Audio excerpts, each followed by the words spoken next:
Yo, what is up, man? It's What's the Hesi Podcast. It's me, Sterls, and my dog, my Negro. For real. Russ. I just feel like I just feel like deep down, you and some of the other people watching are only happy today because y'all know what I gotta do. Oh yeah. You definitely got to pay the piper today, nigga. Yeah, I do. but with that being said, you know what I'm saying? One. How many you got? How many you got? How many you supposed to do? I think I'm supposed to do 7, but I don't think I may only got like 5. 5 will work, 5 will suffice. Do you want to space them out throughout the show? Because if you do I'm not gonna do them all at once. You die. I'm not gonna do them all at once. No, I'm not gonna do them all at once. Now, but I will. But those I will of you who are tuning in, hold on, because Russ lost a bet. My man's lost a bet. And what was that bet? You want to let everybody know how you got on this?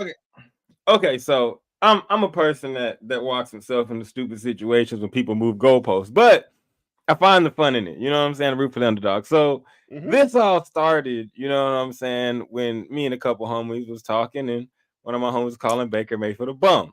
And I said, I bet you that bum makes the playoffs. And then my homie said, all right, he ain't going to do that shit. And I said, he'll win the division. You know what I'm saying? And God be willing, God behold, the motherfucker did it. You know what I'm saying? So I'm live. 2 of my homies gave me credit. One that I needed to. He still won't to this day, and he probably won't. But so as we get on the show, him and another one of his flunkies get in here in the chat, and Poe and Dollars and Matt got me live, and I said, I bet you he beats Detroit really deep down in my heart. What's gonna happen? Now, what I did say about the receivers did happen, but with Mike Evans being able to do his thing, I say myself a pause. But he lost. I said I'd take 7 shots. I'm probably not gonna give y'all 7 shots. I'm not gonna lie like that. I mean, I'm not gonna do that. I'm not gonna lie. I'm not gonna do that. And that's one, because I'm just not trying to do that right now. And number 2 is because I looked in the stash and there wasn't no brown. So you know what I'm saying? I'm drinking some vodka. Shit tastes like motherfucking Maverick Creek Apartments. You know. But yeah, I got out of bounds for him today. You know what I'm saying? But other than that, you can give him the rundown, and I'll just take these shots as we go. All right. So on tonight's show, we're going to talk a little NBA. We haven't talked much NBA on this show just because things kind of tend to heat up, as we go along, and we've had a couple events that we're going to talk about. We're going to talk some NFL divisional round results, some heartbreak for me. Talk about that and what to look forward to this weekend with the games coming up. We are down to the conference championship games, and the Buffalo Bills are not in it, so fuck the Chiefs. But and then and we're gonna talk about Jim Harbaugh and Michigan. We're gonna do that as well. So, which wasn't necessarily on the scope of topics, but because it's breaking news, we gotta talk about it. So. Let's go on and get the NBA stuff out the way, okay? All right. Now, Adrian Griffin for the Bucs was fired, and just out of the blue, it felt like as soon as they announced he was fired, rumors swirled that Doc Rivers was going to take the job, and there were some jokes out there that said that Adrian Griffin was bullying Thanasis, saying that he was an insurance policy and a disgrace to be in the NBA. And Giannis was like, you got to go. And then there's the truth. And Russ, you know, there it's hard to say because we don't know this factually. Mm-hmm. But what do you think? Are there Well, first of all, let the listeners know what the actual rumor was. I saw you tweet about this earlier. Something that Man, was I don't even. I'm not I'm not even gonna get into that because I was asking around like, is this true? Because that's something that if it is true, you know what I'm saying, I'm gonna wait for that to pop up. So if you know, you know. If you don't, you don't. Sorry for you, but there was an incident with him and a child, and not anything gross or nothing, but you know what I'm saying. But I don't think it was that. I think that was just someone reaching like really far back. Because once I heard the Thanasis story, and once I heard the Giannis story, and then once I thought about Dame and Dame saying, I just think that altogether they just didn't like this nigga. Like I think as a team, and then to see them tonight dancing around. So I think I think someone was reaching with the whole maybe get arrested thing, and we'll see. But I think it was really. I think he probably really did say something to that or things of that effect about Thanos the whole time. I mean, the coach as a coach, he's like I got all these basketball players and this motherfucker. Like, you know what I'm saying? He's like, and he gets to be here because his brother's the shit. You know what I'm saying? Yeah, like so like he didn't want to, he didn't know he got fired for not wanting to play his brother, for telling that man he shouldn't be in the league, for probably telling him in practice, I wish I could trade you. Like family's not that important, you know what I'm saying? So, and I also think that I think that Dame didn't like, and I'll get more into who I think they should have hired as a coach. I think Dame didn't like, because it's damn sure not Doc. I think Dame just didn't like the way the offense was and how it moved and flowed with him being the new addition, and with the fact that he was kind of being like, I want to say not, he was kind of being singled out on defense. You know what I'm saying? Because a lot of times you watched, it was like, oh, they don't have Drew no more. They can't D up. And the only person you look at is Dame. And it's like, yeah, but they didn't get him to D up. They got him to get buckets. right. You know what I'm saying? In the proper time. And so all around, I think it was just a culmination of shit that just was like, yeah, you can coach. We don't want you. And like I was, it's also in the comparison kind of to back in the day when the Dallas Mavericks had Avery Johnson. Avery Johnson was a good coach. You know what I'm saying? He took us to the Western Conference Finals, to the finals. Yeah, we lost, but he took us there. But you know what? Right. Dirk didn't like him. Like Dirk didn't like him as a coach. Dirk didn't like the fact he kept asking Dirk to play defense. And Dirk like, man, that's not what I do. And the moment he leaves, they get a new coach, and Rick Carlisle says, "Get me Tyson Chandler." You know what I'm saying? And then it starts to work out. So I just think that I just think that Adrian Griffin didn't fit in there. I think he's a guy that's gonna have to get hired by a team that's like just down in its shits and down in its dumps, hasn't picked his first overall pick yet. And if he was the coach that got to build it up by himself, I think he'd be able to build a champion, because they were second in East, they were 30-13, and he was coaching a bunch of guys that didn't like him. So only imagine if he got to draft his own players and he had a bunch of guys that would galvanize around him. So you know what I'm saying? Niggas in Detroit need a nigga like that. It seems it seems they do.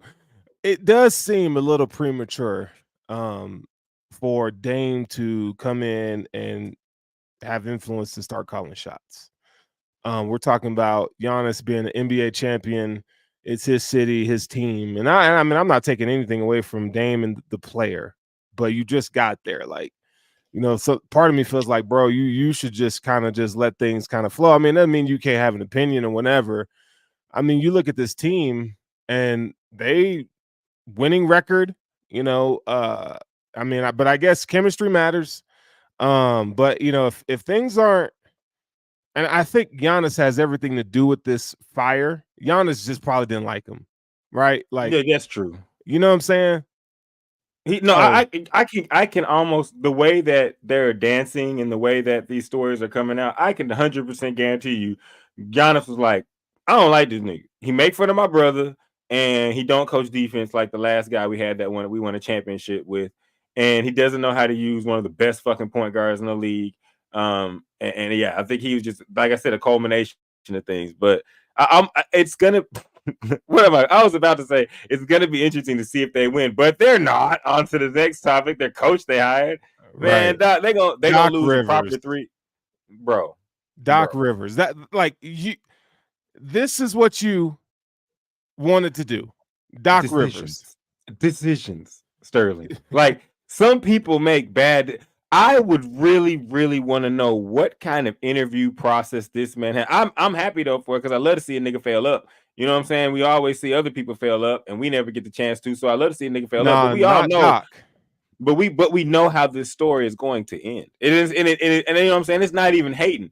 We can go read. It's just the truth in reading. Like, you're probably going to do really good, guys, towards the end of the season, and then when the going gets tough and the games get tight, y'all gonna lose a 3-1 lead and be devastated and wonder what the fuck is going on. When you should have reached out to Terry Stotts, in my opinion. I don't know if he's coaching somewhere else, but I believe Terry Stotts would have been the guy that should have been the coach, because I think that the way I think about things is like, the only team that was able to dominate or beat Dame Lillard in the time span where he had the best Portland team was a 73 win team that had KD and the Warriors. Right. So if it was up to me, I wouldn't go get the motherfucker that loses 3-1 leads. Like, it's like he just does it. That's just what he does. Like, it's game 7. Yes, thank you. It's game 7. He is going to lose game 7 for sure. It's just what he does. Then he's going to throw his players under the bus, and then he's going to disappear into the night. That's what Doc Rivers does. He just loses and disappears into the night. You know what I'm saying? Like, and Mark Jackson would be a great one too. But I think Mark Jackson's to the point in his life now where he's like, man, these niggas don't want me. Fuck them. Like, I don't want them either. You know what I'm saying? Like, I'm not like a big proponent from Mark Jackson. I'll tell you who would be perfect. And it's probably not possible, but I would say Rick Carlisle would be a perfect fit. He's in Indiana still. He is. I know. He's they are. Yeah. They are. And who's whooping the Bucs' ass? The Pacers. You know, I'm a big fan over Rick Carlisle, man. But you know, I guess it doesn't really matter who your coach is when you have two of the best players in the NBA. Just ask LeBron James. That's shot number 2, folks, by the way. That's 3. That's 3? Oh, ooh, this shit tastes like Chisholm Hall. So I don't know, man, but Adrian Griffin got fired. They hired Doc Rivers it felt like within minutes. They fired Griffin knowing that Doc accepted the job, and they just announced it a couple hours later. Like, I want to know why, though. Sterling, I'm sorry, and I know I harp on things sometimes, but bro, why? Why the fuck you want that dude? Like, he is literally like the toss that gets all of her boyfriends arrested at the end of the relationship, and she popped open and you said, yeah, I'm gonna date her. No, someone should have been in that room when they was picking coaches. When Doc Rivers came on the screen and a guy said, I think, no, take him on the screen. Next coach, we will not put Doc Rivers in a position to fail for us. Hell no. I don't understand it. I don't get it. It makes no sense. It's a travesty. I'm sorry. Doc might think I'm hating, but I'm not hating. It's in the words of the great American poet Roderick Davis. It's not a diss record. It's the truth. Damn it, Doc. Bro. You lose 3-1 leads like little kids lose socks. Nigga, game 7s are your worst enemy. This is his 5th team that he's coached. Now, 5th. Now, this is a guy that has over 1,000 wins in his career. 1,000. Which is crazy.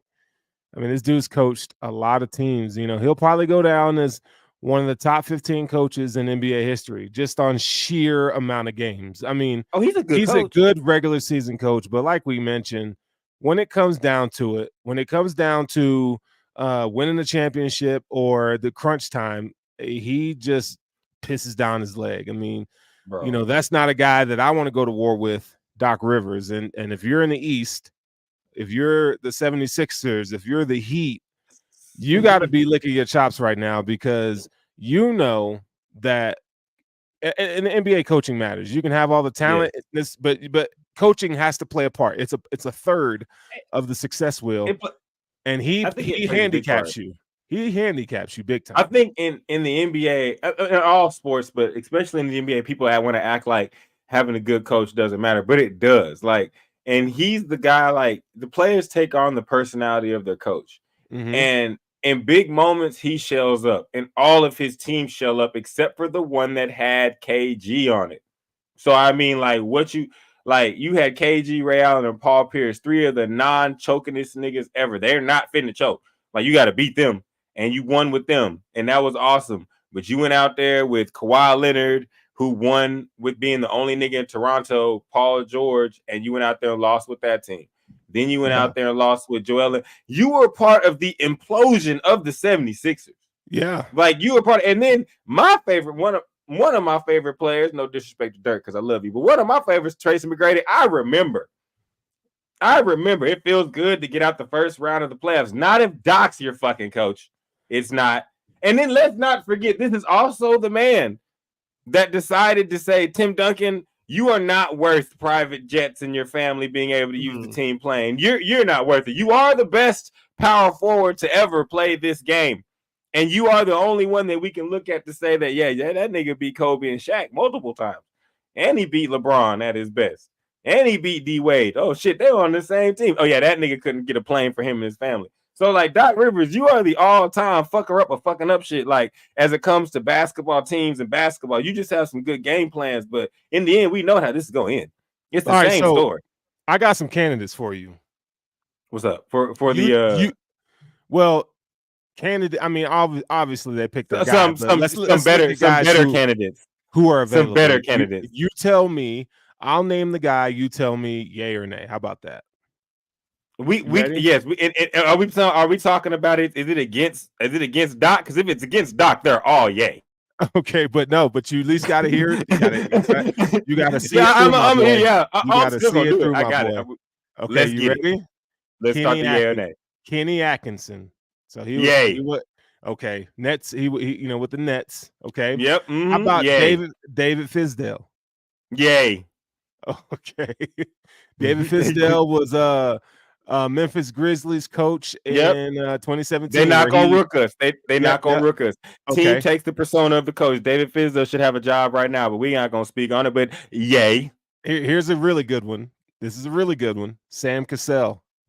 Yay. For sure, right? Yay. Yeah. Sam Cassell NBA champion. He's been doing the damn thing for a long time, man. Right? Let's slap a nigga first and then say yay. Like I think he's with the Celtics right now. He's still waiting he's still waiting to get his opportunity, and he's gonna get it, but it's just that he should have it right now. But that's a yay. Yeah, that nigga ugly, but he needs to be a coach. Oh yeah, he's Schmeagle for sure. Precious. That nigga ugly, but he who? Now this one is a controversial one, and I would probably say nay, but Jeff Van Gundy. Yay. Okay, Jeff Van Gundy over Doc because you know why?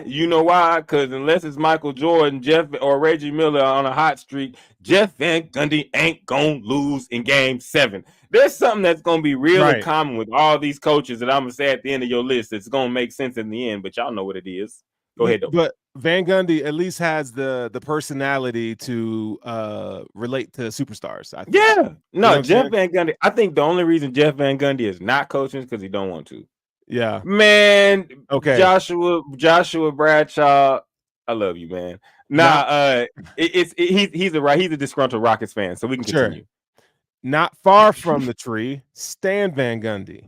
No, okay, that's a nay. That's because he's basically white Adrian Griffin. His teams hate him, don't like him, and just are like, bro, Stan, we should do things this way. Nah, bro, I'm gonna do it the wrong way. Like Stan loves to ice skate uphill in regular shoes. I can't stand that dude, man. Dave Yorger. Okay, so he coached the Memphis Grizzlies when they had Zach Randolph. Okay, now he hasn't had a team since then, since the 2019 Kings. He's gonna get an A. Damn, I couldn't go 100%. He is a guy that has been rising in the coaching ranks. But when you coach the Kings in 2019, I mean, you're gonna get forgot about. So those are the top candidates. For he's gonna get an A, but yeah, I mean So I don't know, man. Like we feel like there were better candidates available. I would say out of that list, man, I like Sam Cassell the most. Sam Cassell's dope. Yes, I'll give you Sam. Because I think he deserves a chance. That's why. Honestly, that's why. It doesn't really matter what the fuck the rest of these guys do because we've all seen y'all fail. We have not seen Sam Cassell get a chance to go and fail. Yeah, so, I would like to see him get an opportunity. You know what I'm saying? So, but that's that.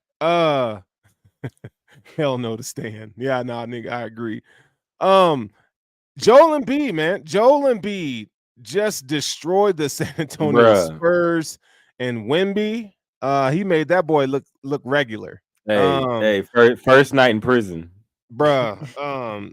You pretty, Joel Victor. Embiid was not playing At all. I love it Yeah, though. At all. I love it though. I think the game is missing this now, and I think that when you see a guy like Joel Embiid, and the fact that Joel Embiid, this is one thing I do like about him, because I'll talk my shit. Like in the playoffs, he does get tired, but I think him not having James Harden team is going to give him James Harden on his team is going to give him a boost. And yes, he does. He probably wants the MVP, but I don't think he really cares about this. The thing that I saw in this that made me like it the most was the fact that he saw you are the new. What did Ant say? Old nigga versus young nigga. Let's go.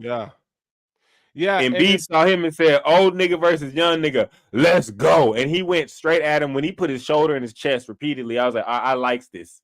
Like, and this is gonna make, as you know, out there, those out there that know me, as you know, Wemby, yes, I was gonna say Wemby had 33. He wasn't laying down, but he got laid down. It was like fighting. It's like fighting him off till you can't. I said first night in prison. He was screaming no, but eventually in the end, Embiid got what he wanted. Yeah, and it's and Wemby got 33, but if you're giving up so many points to Embiid, your 33 doesn't do anything. No one ever questioned, can Wemby score? Everybody knew he could score, but to make it in this league, you have to be able and to be touted as the future and one of the best players that is going to be in the NBA as Wemby is. You have to come in. You have to somewhat show promise or stop guys like Embiid, right? He can't come out and score 70 on you. That's just not acceptable. But the thing is 70. It's 70. And it's like exactly. I like what he said. He wasn't giving up no points. Hey, Embiid was the bucket warrior. He wanted it. He saw it. And he went and got it. You could be 7'10", but if you are thin as a rail and don't have muscle, Embiid, Jokic, those guys are just going to dominate you. It's just what's going to happen, man. And you know what, Sterling, you know this too, and this is what makes it beautiful. Basketball is a killer be killed sport. It's a sport where you can be singled out and a guy could just bust your ass in front of everybody. And so Embiid knows this. Embiid saw this, and Embiid said, well, if you the next motherfucker up, well, let's see what you got. And and then he gave Joker like 40, didn't he? Mm-hmm. And I'm a Joker. Me and you are a Joker guy. So like that was like, oh, killed her king. But it was beautiful. Like, because he's cold as shit. So I think that Embiid doing that, I think he's the first. Yeah, he's the first in the 76er scoring ranking, and I think Wilt had like 68. But that's he beat Wilt. Yeah, it's just one of those things. Joshua says, how do you stop him? You can't. You don't stop a guy like that. But he, in no way, shape, or form should a guy score 70 on you. You have to do something different. and for those that don't know, Sterling is a hooper. So when he says that, I roll and laugh because I know what he means. Like, at some point, pride got to take over. Nigga, I got 6 fouls. I'm a foul out. I'm tackling your big ass, nigga. Like, I'm doing some fucked up shit. You not finna score 70 on me. Nigga, his arms are like, his wingspan is like a 10-foot wingspan, nigga. Goaltend them motherfuckers. Do something. Man, he's bro. wavy. He's wavy, inflatable too, man, bro. He out there, and B was out there dunking on that nigga. He was hey, listen, them niggas. Hey, the Spurs should have went to fucking Africa and called one of them niggas from the air up there. Remember them old tall ass niggas talking about some Jimmy Dolan shake and bake. Go get them tall ass Africans with them rings and shit. Just put them in waves, nigga. Hey, you need them. You need, because Joel, bro, that nigga from the Congo. And what did Chase Dollar say? Nah, you don't foul out and get 70. Man, hey, bro. Nah, I'm fouling out when a nigga got about 35. I'm out. Man. Like, man. You got about nigga, 35, I'm out. He's too good, coach. I got a hand, nigga. I just pulled a hamstring. Something, nigga. Something hurts on me. I gotta take a nap. I gotta take a nap. I gotta take a break. It's embarrassing. Joel is probably down to like, oh, nigga, you still competing.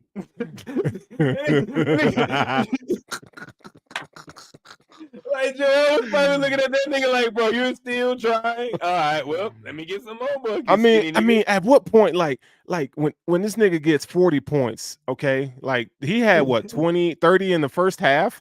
when I want to know what Wemby was thinking when this nigga hit 40. Like Sterling, he had 25 in the first quarter. Nigga, you want to wait 100? Get me out this bitch. I'm looking at the coach like, hey, man, are you tired? If a nigga got 25 on me in the first quarter, I'm doing this. Coach, you tired? No, nigga, but I'm tired of getting scored on. This is take me out. I'm feeling like Jalen Rose. Like, I bet you Wemby was in that bitch like, hey, we gonna double him? Hey, nigga, call for help, nigga. I call for help. Call for help. Like Popovich is thinking. What's Pop thinking? Like this nigga Popovich. I mean, what David Robinson and Tim Duncan. Like, what are these niggas thinking, bro?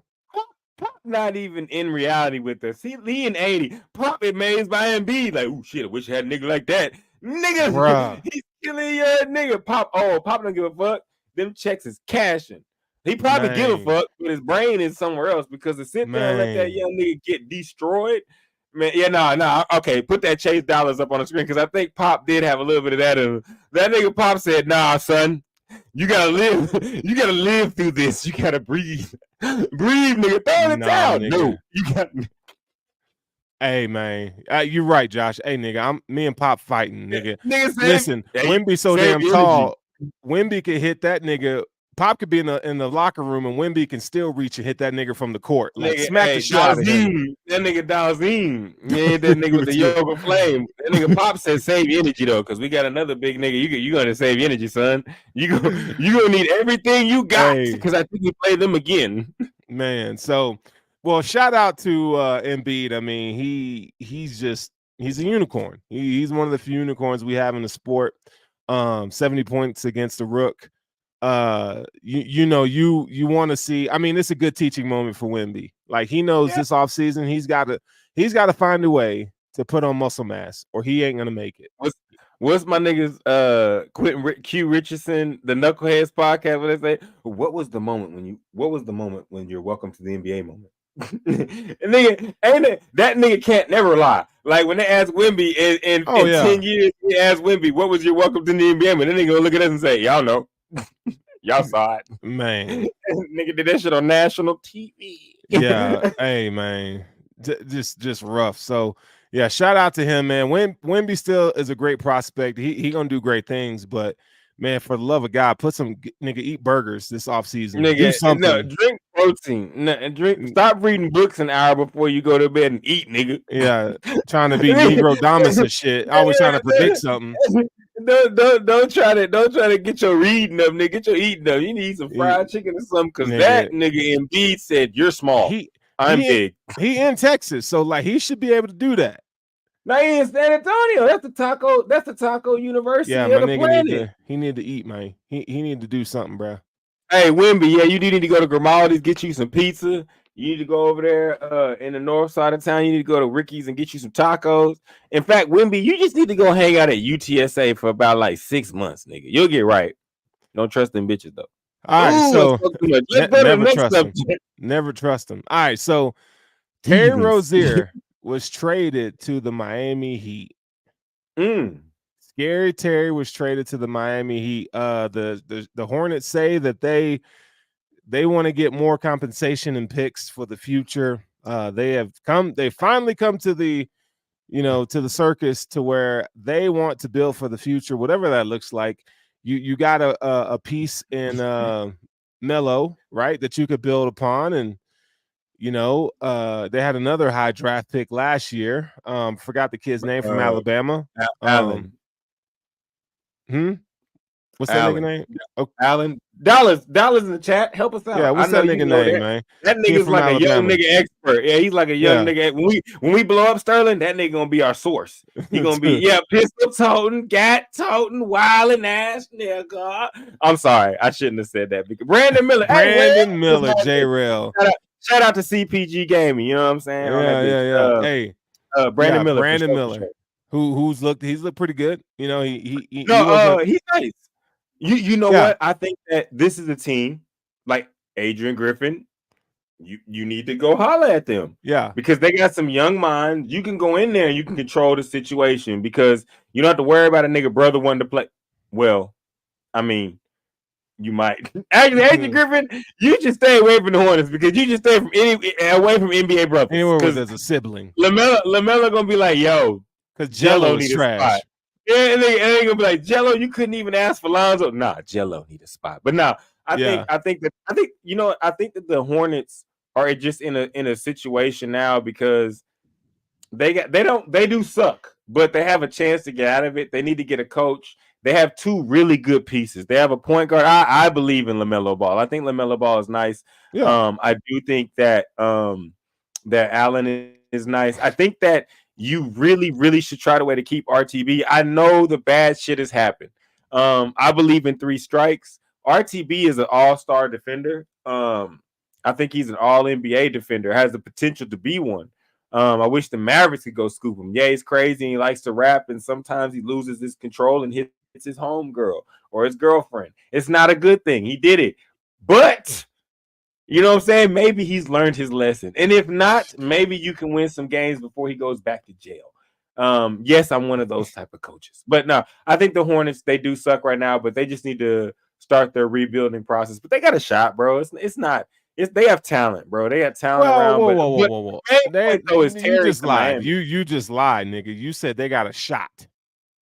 No, not this year. I'm saying they have no. Thank you for calling me out, because let me correct it. They have a shot because if they get a coach, they will have a shot to build a good team. I don't mean this year. It's over. LaMelo, get your stats. Like, everybody get your stats because it's over.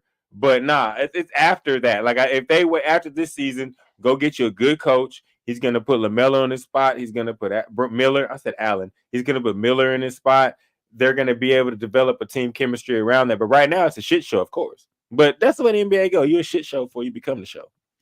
Yeah, I mean, that's true. I mean, I just feel like the Hornets, they're one of those teams like the Wizards that they just ain't gonna do shit.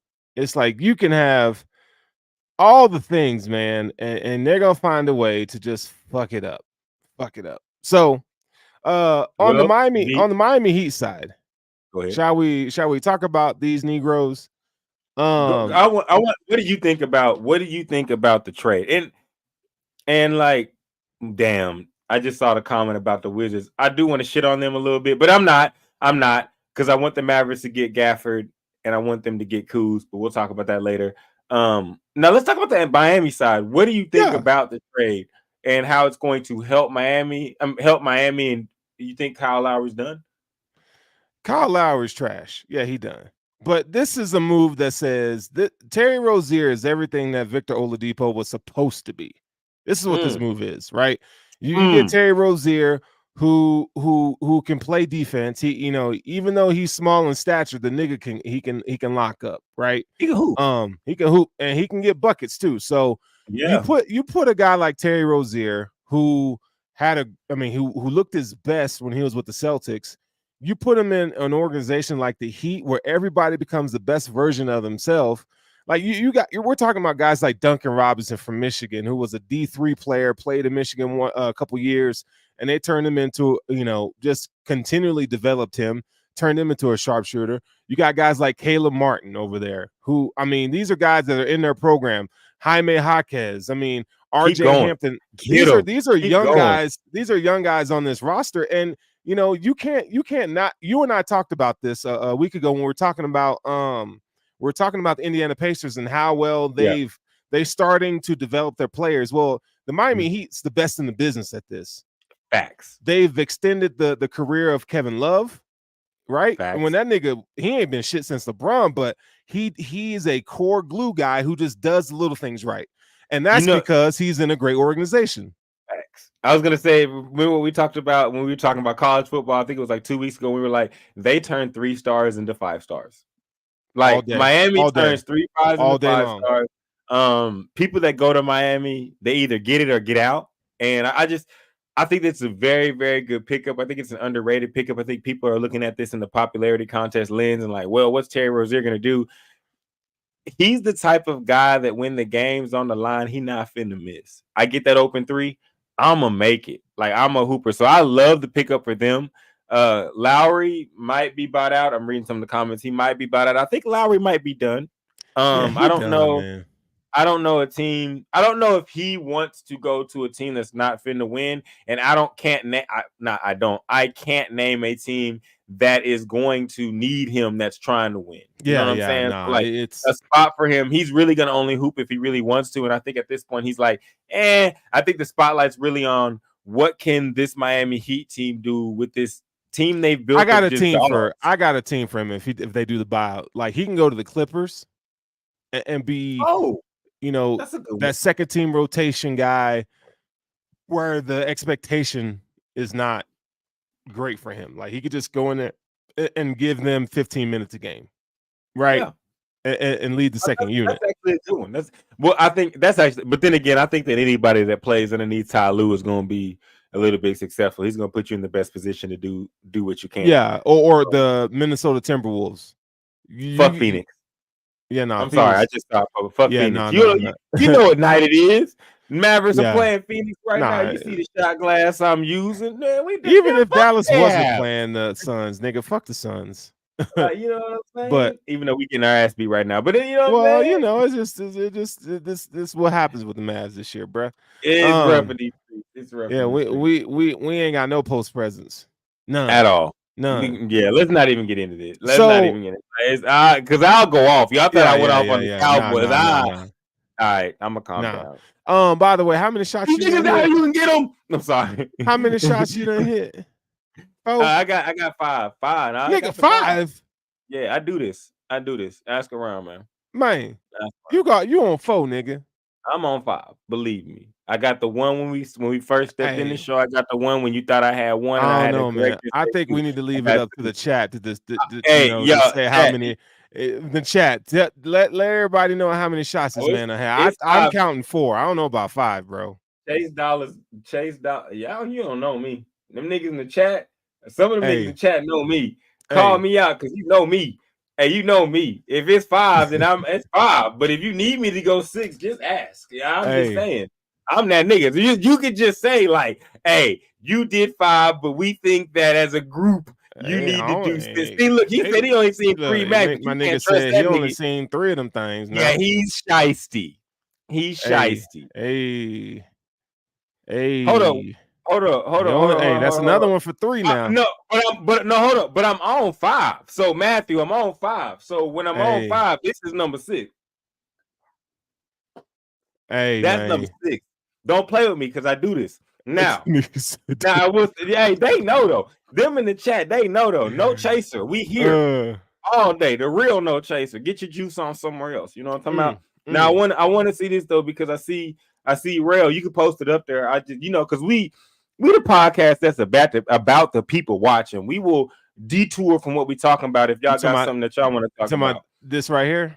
Yes, sir. So he said, Russ, y'all gonna talk about the NFL draft and how Drake May going to shit on these fools. Drake May ain't got no wheel spins, Rail. And if you know, because he know. But I will say this: I think that we're gonna talk more about the draft coming up. I don't think that Drake May is a bum, though. So when that comes up, because we got running backs tonight, Rail. You know what I'm saying? So hold up. All right, let me do this real quick, Sterling, because I got trap elegance.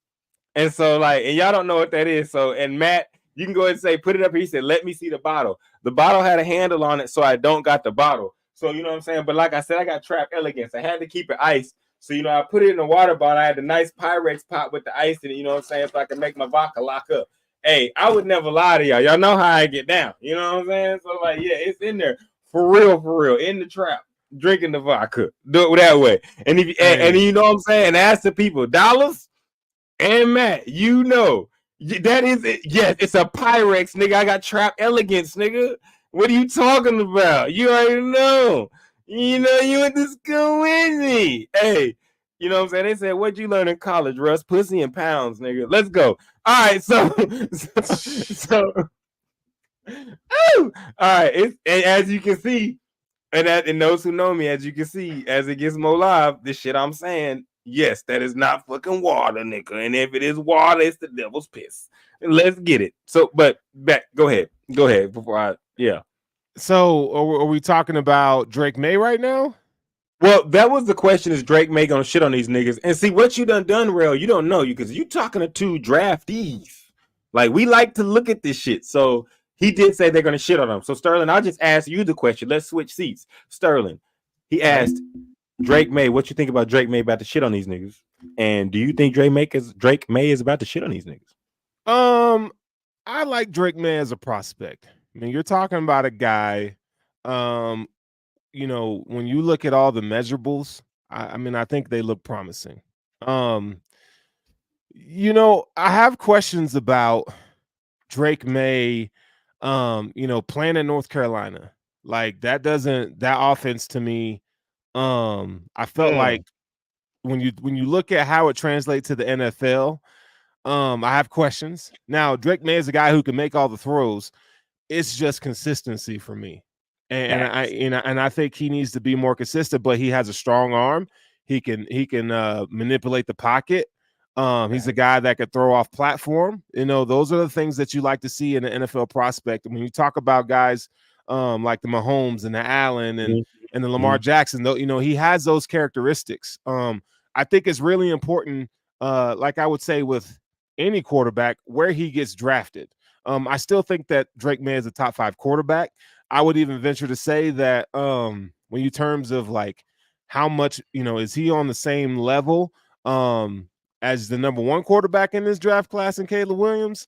You know what I say? Caleb better than all these niggas. It's the truth. I think now, and hear me out when I say this. I think that Drake May is a safer option than Caleb Williams. Safer. I understand.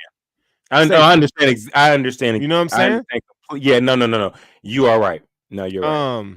Now, but you know, if you're in a position to draft Caleb Williams, you have to, just on the potential alone, you have to take a flyer on that. But I mean, I don't know, man. We'll see. We'll see. Y'all gonna get this draft. Like, yeah, for those that are watching right now, if you love draft coverage and people that cover prospects, me and Sterling hit on about 85% of the motherfuckers we tell y'all about. So tune in because we got y'all. We got running backs tonight too. So yeah, I'm still kind of going through you know, watching the film and kind of putting things together. So my prep is not done. It's just gone into full effect. So you know what, Sterling, this is our pre like prep stage. Cause you know, me and you, we dive into different positions. Like you're like you go quarterbacks. I'm a wide receiver. Like I have not missed.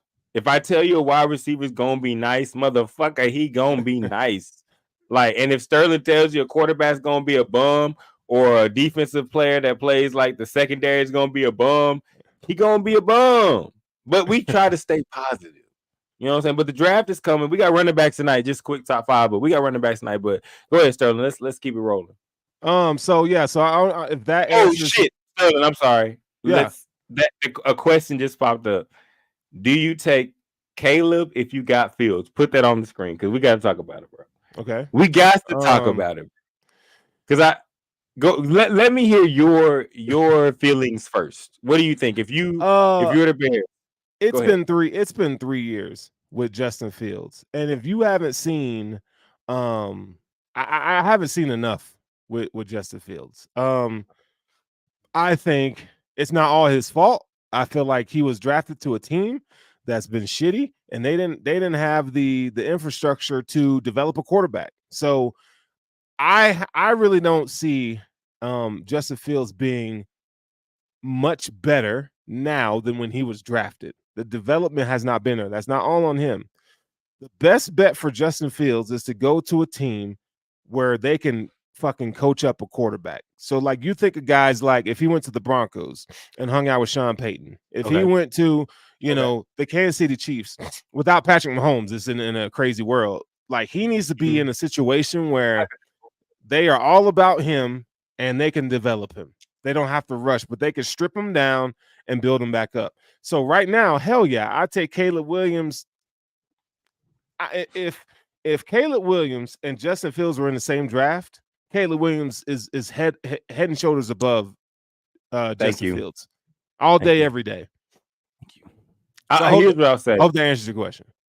And so yes, and so the answer is The answer is not an answer of talent, dollars. The answer is, do you want to build your team around Justin Fields a la Hurts, or do you want to have a talent that looks like the mixture of Lamar Jackson and Patrick Mahomes? So it's like, which one do you want?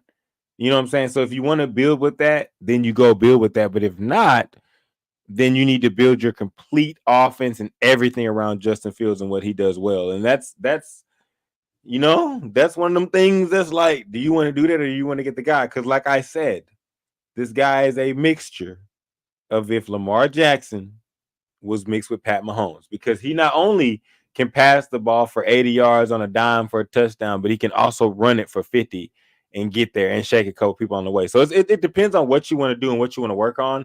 Me personally, if it was me and I was the Bears, I would call Atlanta and I would say, hey, look, I'm going to need some talent. You can get Fields. I need some picks and I need Kyle Pitts because y'all for sure the fuck ain't using them. And I'm going to go get Kyle Pitts. I'm going to get some picks. I'm going to trade them Justin Fields. They can get Bill Belichick and whatever else they want. And I'm going to go draft Caleb, and I'm going to make it work. You know what I'm saying? Like, Caleb is a talent. Caleb's talent is so great that the only thing that's going to stop him is him and his attitude and how he feels about the game and what he wants to do. And when you have a player like that you know that the only thing stopping him is him, you pick him. You take the L if it's the L, because nobody's going to stop this guy. He's got the throwing power of a Mahomes. He's got the releases of Rodgers. He's got the intangibles and the speed to get open like Hurts did. He doesn't have the speed like Lamar, but when I say Lamar, I mean he's the type of guy that can hut. Oh my God, he just ran for 40 yards in a touchdown. Right. All right, so I'm not speaking to the existence. It's just some shit that could happen.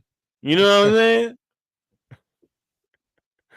Hey, all right. So, are you ready for my number seven? You ready for my top 5 running backs? Mm-hmm.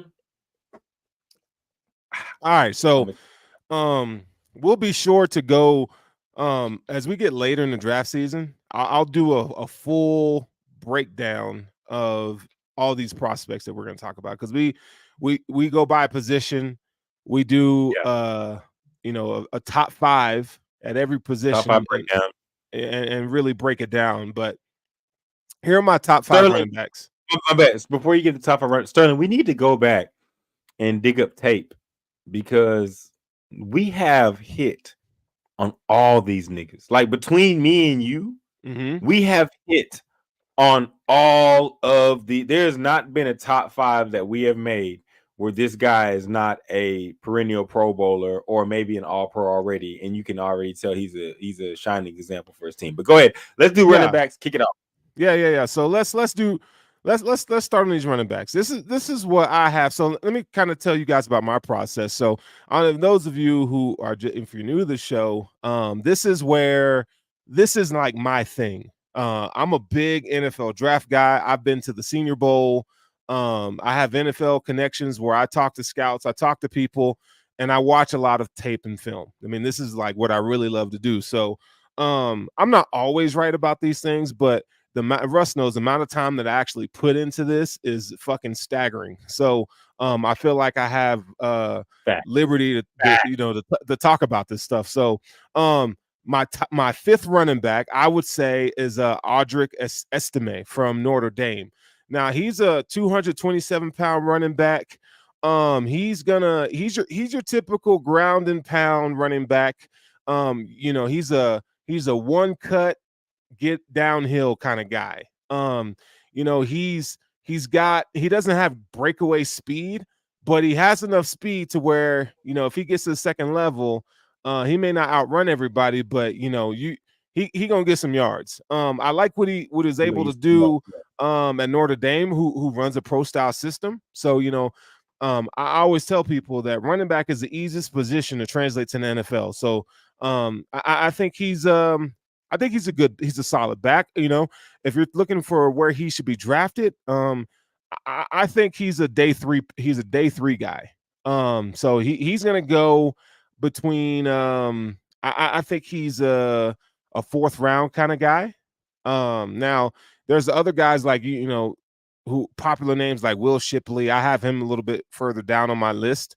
Dylan Johnson's a little bit further down on my list, but so Audric Estime, he's probably going to run like a 4.5, 4.4 speed wise in the combine. That's just my estimation. So he's number 5. Number 4, I would say, look no further than Oregon's Bucky Irving. I was gonna say this. My bad. I didn't mean to interrupt you because I was gonna let the people know. No, you're good. In order to keep this streamlined, I am just going to agree or disagree with Sterling with his ranking because a lot of times me and him are like on point. So with that first one, number 5, I agree. Hit him with the Bucky. Yeah. So Bucky Irving is my number 4 guy this year. Now, he's only 195 pounds. But what he's able to do, he's one of those guys, if you put him in a phone booth, like you're gonna have a hard time touching him. He's just really elusive. He can evade tackles.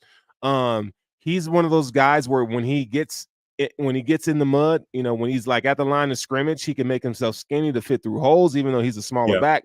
He's about 5'10. But he plays an explosive brand of football. He can also catch the ball in the backfield, which I think is really important. But I have questions with a 195-pound frame. If he could put some muscle mass on in the NFL, that'd be great. But he's definitely your running back by committee guy. He's not. I want to say, shout out to Rail and Chase Dollars. Bucky seemed more a little bit of a gadget guy. So shout out to Chase Dollars because yes, I think that is true, and I think that he is a gadget guy. But I think he's a guy that if you put him in the right system, he will cause hell for defenses. But shout out to the viewership for knowing some fucking football. And J Rail, you said facts, so we think you agree. So you know it too. Go ahead, Sterling. Give me your number 3. All right, so at number 3, I got my guy Blake Corum here. Notice I didn't have him at number 1. I think there are 2 backs that are better than him in this. Thank you. I appreciate. Oh, you know what? I just have to interrupt. I'm sorry, but y'all know I do interrupt sometimes with Sterling. You fuck with me, Sterling. Thank you for not showing supreme bias and putting him number 3. But go. Oh ahead. Yeah, you know, I mean, as much as I love my Wolverines, he's a Michigan fan, people. When it comes to the draft, I keep it a buck. I really do. So what makes Blake Corum special? He's probably one of the smaller backs. He's probably the smallest back that you're going to see drafted this year. He's only going to come in at 5'8". But he has a rare combination of short area quickness. He has power. So like when you look at Bucky Irving, he's 195. Blake Corum's going to come in at like 213, 215. But like when you look at his frame, he has a lot of muscle packed on that frame. People say he's going to run like a 4.38. Now, when he was in high school, he ran like he was in the 4.3s. I don't think he's going to run in the 4.3s. I think he's going to be in the 4.4 range. I think that 4.38 that was allegedly talked about, I don't think that's like what you see on film. He may get that in a straight line speed, and when they teach these guys how to run the 40, but when you turn on the game film, you definitely see a guy that runs a 4.4 all the way, 4.4, 4.5. Blake Corum, what he's able to do, he played in the pro style offense. He's going to give you great ability to pass block. If you want to see a young rookie running backs get on the field in the NFL, you got to be able to pass block. He does that really well.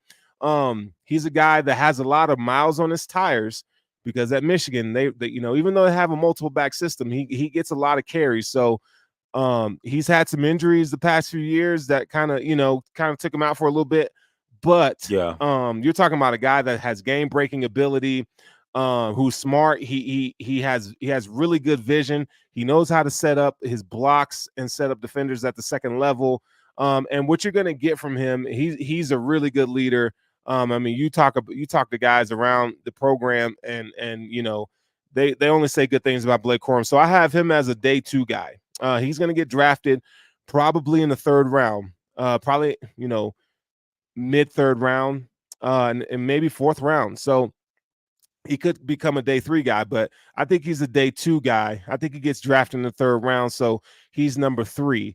Now here's the top 2 backs in this draft class, and in my opinion, let's go. It's not even close. Trey Benson, Florida State. He's a bigger back. He's 6'1", 223. But this man, you know, you want to talk about 4.3 speed. Trey Benson is a blazer. He's got it. He's explosive. He is definitely a RB1 at the next level. He's twitchy. He's a smart, cerebral player. When you talk about like what a player is able to do in the mud by the line of scrimmage, like he does not hesitate to get upfield. And once he gets to the second level, he's smart enough where he takes really, really good angles to evade defenders. Now, at 6'1" and 223 pounds, he can also lower his shoulder and take contact. So Trey Benson is a really good prospect. He is definitely RB1 level. I think he's a special running back. I like that. Mm-hmm. Yeah, he's solid. No. I was just saying like I'm letting you talk your shit. You know what I'm saying? Like, but no, I like that. You know what I'm saying? Hey, hold up, Dollars. We fuck with you. Tune in every week. You already know. Hey, I'm gonna let you know, Sterling. Dollars. That's my homie. Like more than 15 years, but that's my homie, and he's a running back. Like how I am with receivers. He's like that with running backs. He sent me pictures and like videos of Joe Mixon when he was in like sophomore in high school, and was like, "Yo, fuck Oklahoma, but they getting one." And now he's, but like nah. So like to hear him say, "Man, Sterling, you on it?" Lets me know and lets you know real football fans are fucking with it. Let's get to the number one, because I have one guy that you haven't mentioned yet, and I'm gonna wait for you to finish. But what's your number one? Okay, so my number one is gonna surprise a few people, but I got to go Jonathan Brooks, Texas. He is he is your prototypical workhorse kind of back RB1. He doesn't wow you with his speed, but there's a difference. Like when we looked at like Devin Hester in college, like he doesn't have like all this great speed, but there's something called play speed, and the way he plays the game is he has really good speed that's not going to show up on a 40 time. You know what I'm saying? Like there are guys who have fast 40 times, but when you look, like that's not 4.2 speed or that's not 4.3 speed. Like Jonathan Brooks is gonna have he ain't gonna wow you with this 40 time, but when you turn on the tape, he's gonna give you like you're gonna see a back that has some get up. When you look at, I hate you, but I it's a rivalry. As you can see. Hey, but he's a guy that he's nice. No, he's nice though. He's a guy that could break tackles. So he when we talk about running backs in the draft community, one of the things that you want to talk about is contact balance. This is a guy that has good vision and contact balance. I think those are like some of the core attributes of really good running backs. I have him going like late second round. You know what I'm saying? Both these guys. So, second, third round draft picks. We don't have any first round draft running backs this year. He is I feel like he's a B+ pass blocking running back, and he has good hands. He has good serviceable hands. He's a guy that he for 2 years in a row, even with Bijan Robinson, this is a guy who can also catch the ball out of the backfield and run routes. So I think that's really needed at the next level with these running backs coming out. So, I give him, watch it. I watched 4 games so far of the Texas Longhorns and watching this player. And I did watch some last year because I watched a lot of Bijan Robinson tape. So I think when you compare him at the next level, like who are some running backs that you can look at and go, okay, he has a game that resembles him, not saying that he is them, but resembles him. There's a couple guys that I look at, and they're kind of polarizing. I would say James Cook, Buffalo Bills. And I would say Javonte Williams. He has like the power of a Javonte Williams. Okay. And then I would throw in Bijan too. When you're in that close proximity, they kind of had very similar roles at the University of Texas. But he's versatile, man. The guy can do punt returner, kick returner. He's has a diverse skill set. Oh, my bad. Put that comment up from JRail03. Right here. JRail03, I 100% agree with you, but Ollie Gordon is a sophomore. That motherfucker is cold. Oklahoma State's running back is fucking ridiculous. You're right, J-Rail, that he's up there, but he's only a sophomore. So that lets us know that, like, he's next level. So I just wanted to put that out there. But I agree with what you're saying. Brooks is dope. If Ollie Gordon if he was draft eligible, he would be my RB1. You have to look at Deshaun Jenkins, who stayed another year and transferred to Ohio State. I think TreVeyon Henderson will be. Thank you. TreVeyon Henderson right now is the best back in college football for the Ohio State Buckeyes. Now, if TreVeyon Henderson can't come out, he would be the number one back. Can I give you another one? Sure. Just another one. And this is one that I look at and I like the way he plays. I think Donovan Edwards from Michigan is going to be a better pro back than all of these guys. He's built man. for the program. I just, I like Donovan Edwards. I do. But here's some things about Donovan Edwards that I have questions about. Okay. I think vision is one. I think his injury history is another. For a guy who was in spot duty as a running back behind Blake Corum, I just felt like he always had nagging injuries.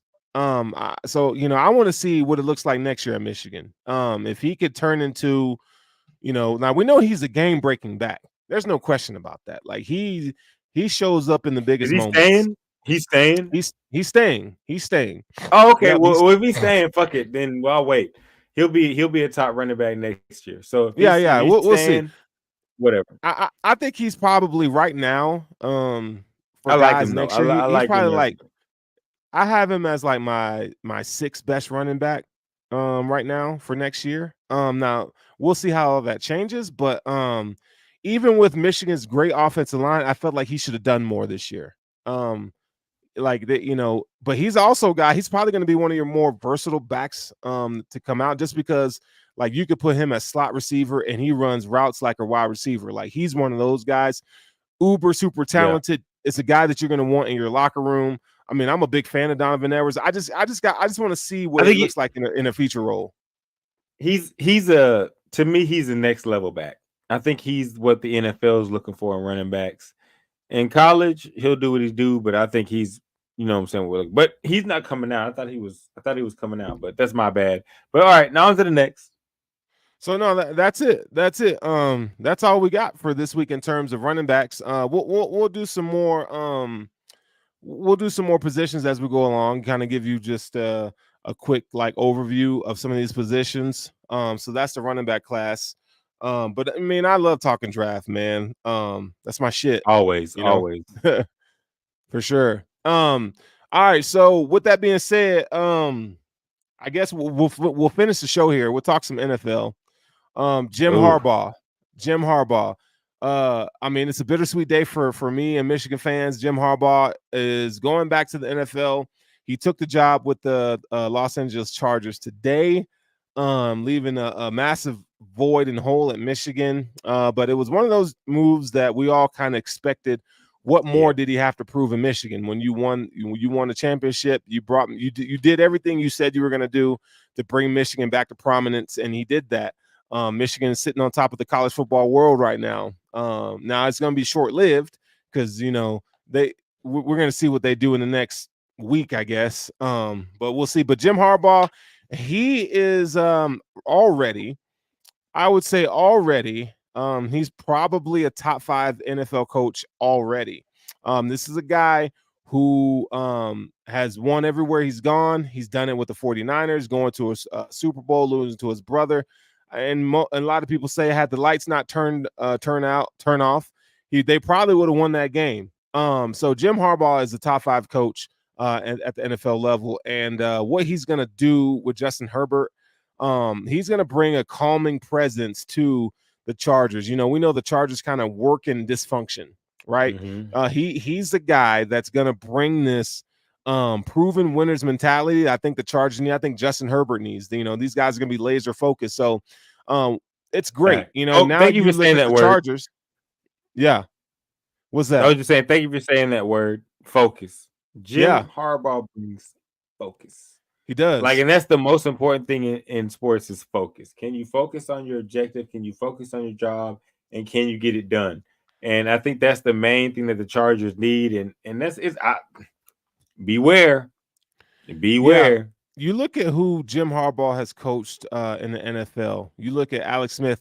When Jim Harbaugh got Alex Smith in San Francisco, everybody thought Alex Smith was a bust. He turned Alex Smith into a really good quarterback. Kaepernick, second round pick. We just thought this is a lanky ass kid with athleticism.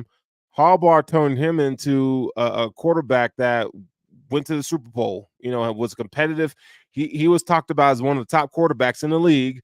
For a few years, and so Jim Harbaugh was able to do that. Kudos to Jim Harbaugh. I can't wait to see what Herbert turns into. Most people think Herbert's a good quarterback. I think he's going to take him to another level, and I think it's going to give the Chiefs a little run for their money now. Now you got a proven head coach.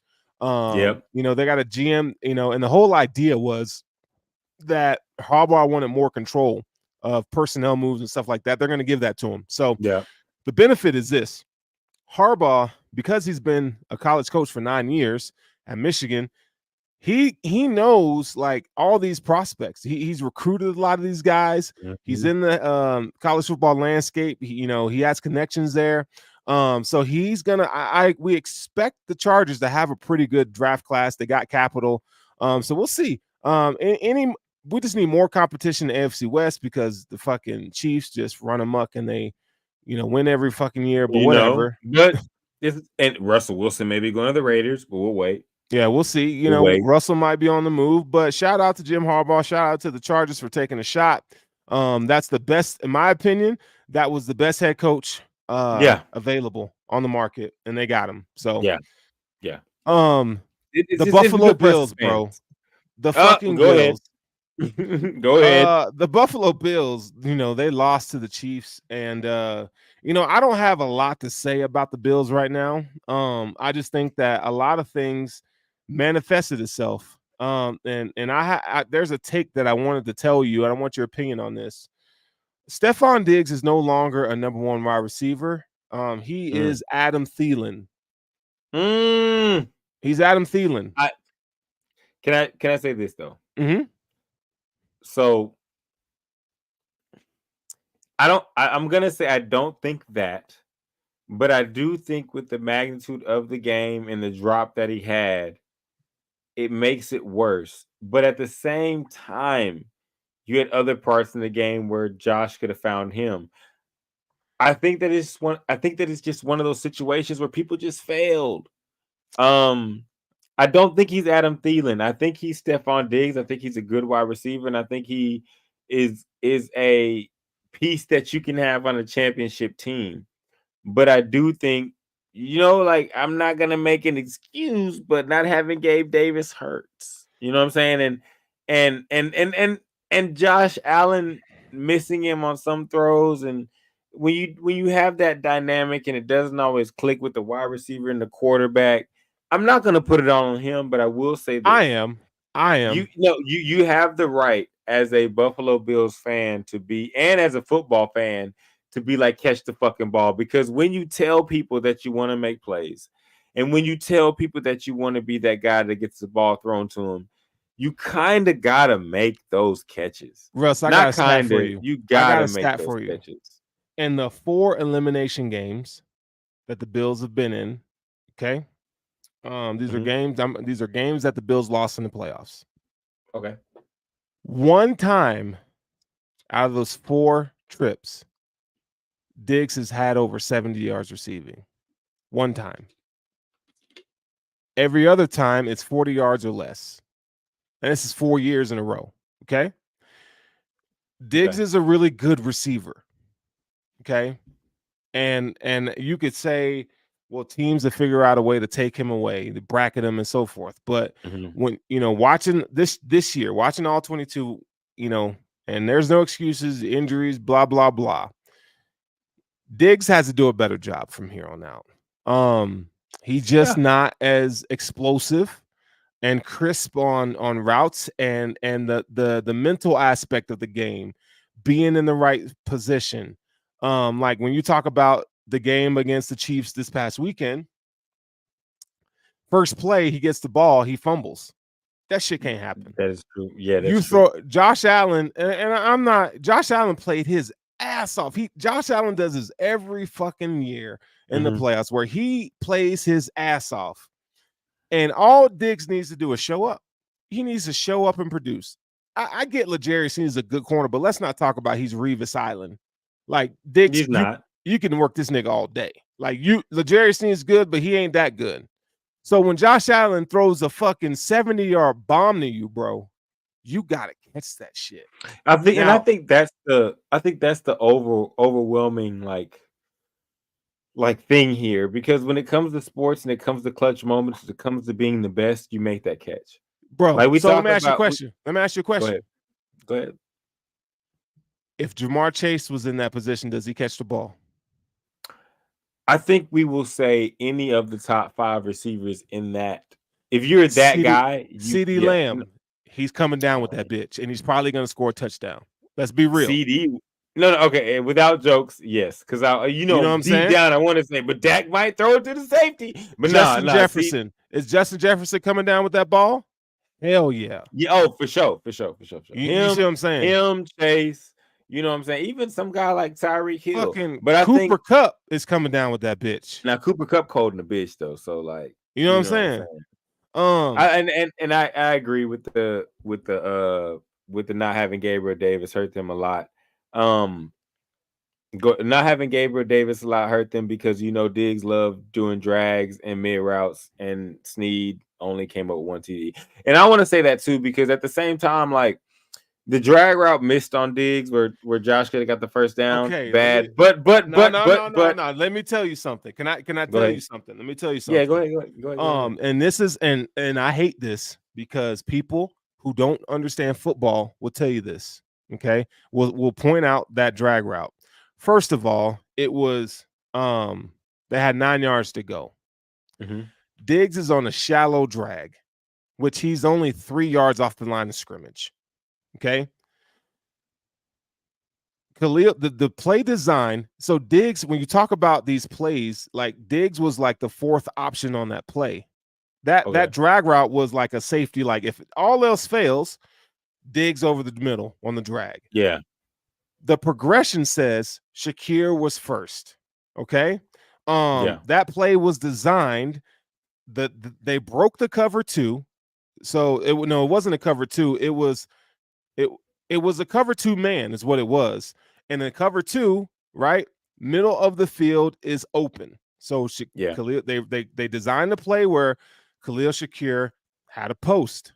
It was open. The problem why the play didn't get completed, it was Josh Allen's fault to an extent, because he should have manipulated the pocket enough. Yeah. He should have swayed to the right. He should have recognized the pressure. He did not. Chris Jones, being a great defensive tackle, defensive end that he is, pushed Deion Dawkins straight into Josh, throw him off platform, and it's short. So that part of it's on Josh, but like that was a great play call. No, and I feel you, because Josh should have made the throw. But at what point do you look at him and say we should be going to our best players? Best players win, lose, or draw every time. I love that. Here's why. Okay. Diggs has not shown the consistency of being who we know him to be. He's been dropping passes. He's been running lazy routes at times and so forth. People want to say, well, I think he's injured, this and that. But Kincaid and Khalil Shakir over the last 6 weeks have more receiving yards than Stephon Diggs. Stephon Diggs, in terms of targets, has double the amount of targets than both those players do. I think that, but I also think that comes with the fact that you have Diggs as the guy that you need to stop. And so these guys are really talented around him, and they should do that. I'm not trying to absolve Diggs of any type of fault, because me personally, I believe if you're a receiver, you're kind of in the same realm. Let me say this correctly. You have the same responsibilities as a kicker does. As it goes, yes, you play every play, and I'm not degrading that, but when it's time for you to shine, you have to make the catch. There's no like, oh, and I believe that catches are like jump shots, and it's true.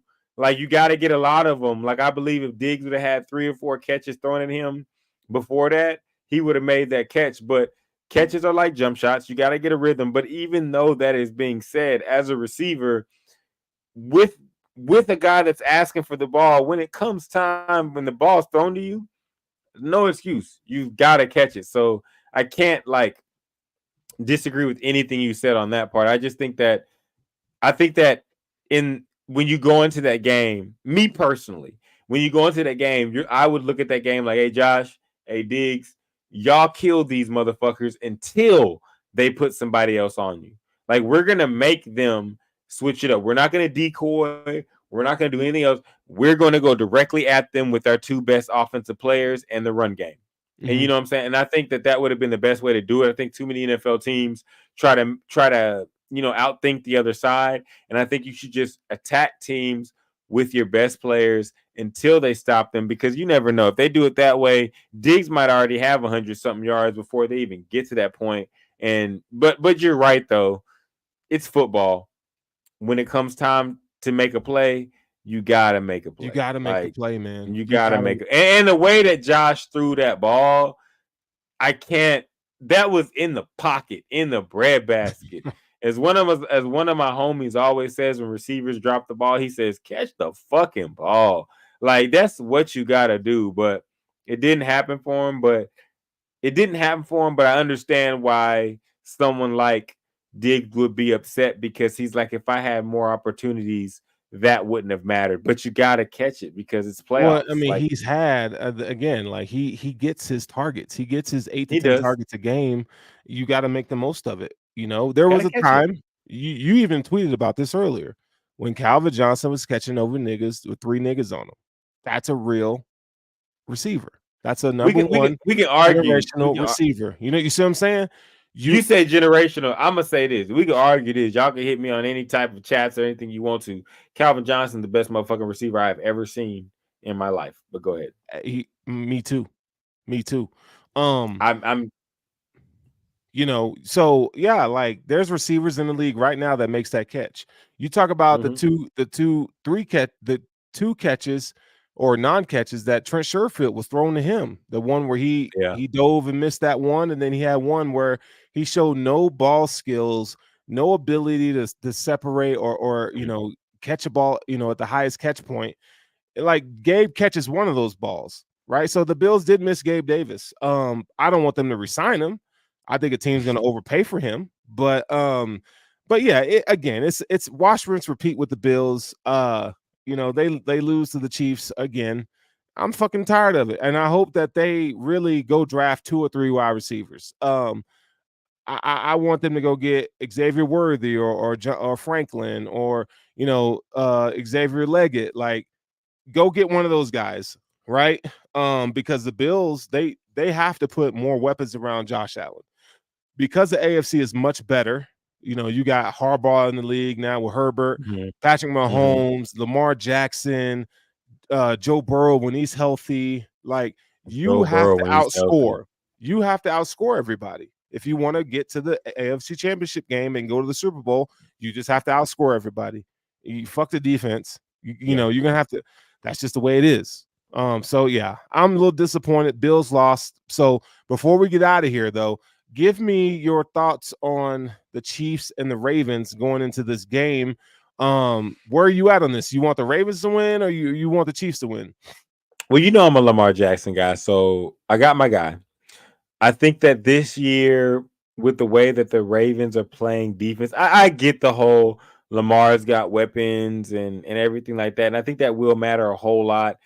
Snead can't guard everybody. Right. Chris Jones, you got to get you like playing against Lamar Jackson is different than everybody else. As we saw with Houston, he's able to break through, you know, make different plays for his team. But I think that really looking at the offensive side of the ball for the Chiefs, watching Roquan Smith play football right now is a throwback. Yeah. It is lovely. And I'm a person that likes to watch the defensive side of the ball. I love my receivers. I love explosive plays, but I love watching the defensive side of the ball. And you know this, Sterling. Hamilton was my guy coming out of college, and I He's like really Roquan good. Smith with Hamilton, Roquan Smith.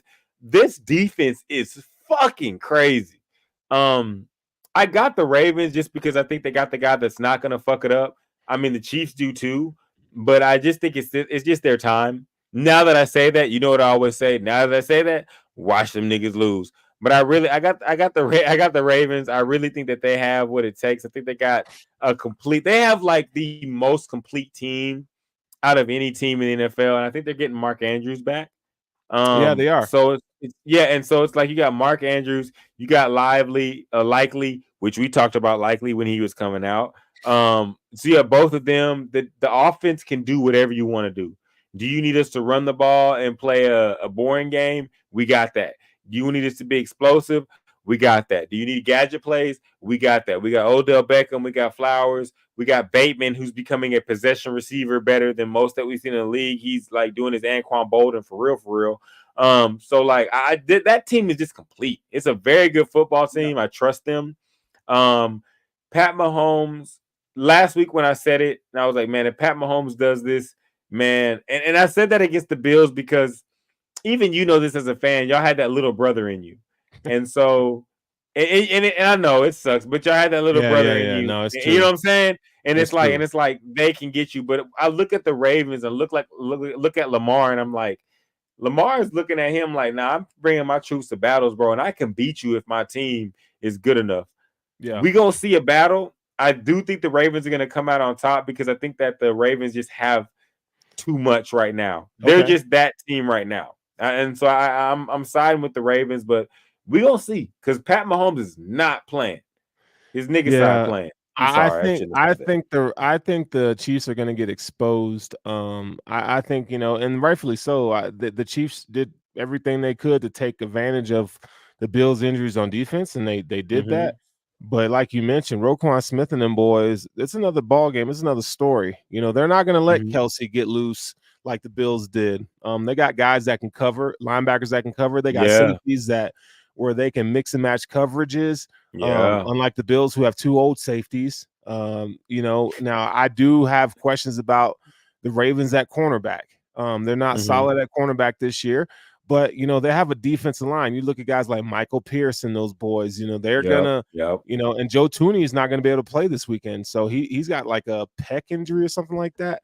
So I think that's going to help. That's going to help the Ravens defense a lot. Yeah. And then when you look on the offense side of the ball, I mean, Zay Flowers. Who's going to cover Zay Flowers? I mean, Jerry Sneed is good. He's a really good cornerback, but I feel like the way they use Zay Flowers, I just think it's going to be a mismatch. And on You top of that, can't. Mark Andrews.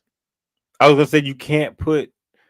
They're in a bad position because you can't put your best corner on the Ravens' best receiver because this is Odell Beckham's playground. This is this type of Yeah, player's playground. Like I'm not what I quote unquote used to be, but I'm here for the playoffs and I'm yep, here yep, for this. You know what I'm saying? So if y'all go ahead, guard Zay Flowers and watch me get 150 yards yeah. receiving and a couple touchdowns. It's You know what what I'm it's saying? And what so Gabe Davis was supposed to do in that game had he yeah, played. yeah, and I think the Ravens are just really complete, really ready, and I don't know. I just I don't know if Pat Mahomes is going to be able to wheel his receivers to make catches like they did last game because, like you said, y'all Yeah, had a lot of injuries. The Ravens do not. They're coming out there with that defense, and it's going to be ferocious. So it's going to be yeah. interesting to see if Pat Mahomes wins this game. He's the fucking GOAT. I don't care. Well, he He's the already GOAT. is. No, but I mean, this really means it because there is no reason why the Kansas City Chiefs Oh should win man, this game except for the fact that they have Pat Mahomes. That's the only reason why. It's the it's ridiculous. if you Travis you have Travis Kelsey, but we got Hamilton, we got Roquan, and we got a Yeah, defense that's hungry. We got Patrick Queen Humphreys, is really Patrick good. Queen, bro. Like, there's no reason unless Patty is just that guy and is able to find all of his targets before they can get to him and move his team down the field and get touchdowns. But I don't see it right now. I think that this is one of those. Lamar is also that guy. He's got the team this year, and I'm rooting for him. Yeah, I'm rooting for him. I know I'm a Lamar guy. But yeah, like he's in it, and I think Lamar realizes this is his chance, and they're gonna come with it. I got the Ravens, but it's gonna be a battle. I do think if the Ravens blow these guys out, Super Bowl be ready because San Francisco or Detroit, y'all might get smashed. Yeah, I think it's good. I think it's it would be nice if the Ravens won the Super Bowl. I really don't care to see the 49ers in it. I would like to see the Ravens and the Lions play. Facts. Ravens and Lions be a good game. They're like tough defensive teams, but the Ravens will beat them by a couple touchdowns, I believe. I mean, Jared Goff, come on, like nah. No, I'm not gonna hate on him because he's improving everything wrong. So I'm gonna say Jared Goff. Golf, do your thing, and if you don't do your thing, it's gonna be golful. But no, Ravens, I fuck with you. Ravens versus Lions, The Wire versus BMF, and let's get it. All right. So that's gonna conclude the show for tonight. We'll be back here next week for more NFL draft talk. We will wrap up the championship games and talk about who's gonna win the Super Bowl. We'll talk about I'm sure there'll be some leading storylines for next week and other sports as well. But as we pivot along, eventually we'll start talking about college basketball. Yeah. But I feel like it's kind of early. But I do want to talk about. I do want to talk about my boy Dillingham at Kentucky, though. You got a Kentucky fan with Chase Dollars with you. Boy, I will say this: as everybody knows, Dillingham is cold. As February comes, we start talking college basketball. Yeah, I'm a Kansas Big 12 OU type guy, but we're gonna get into that. As always, you already know, man. Sterling, tell them what it is on the way out. It's the Hesi podcast. It's the Hesi podcast, man. I took all 7. You did. Plus Texas, and we here for the rollout. Tell them what's up. Hey man, y'all be good, live in peace, man. We out of here. We'll see you next week. तेरी यादों का तेरी याद में निहा तेरी यादों का तेरी याद में निहा तेरी यादों का तेरी याद में निहा तेरी यादों का तेरी याद में निहा तेरी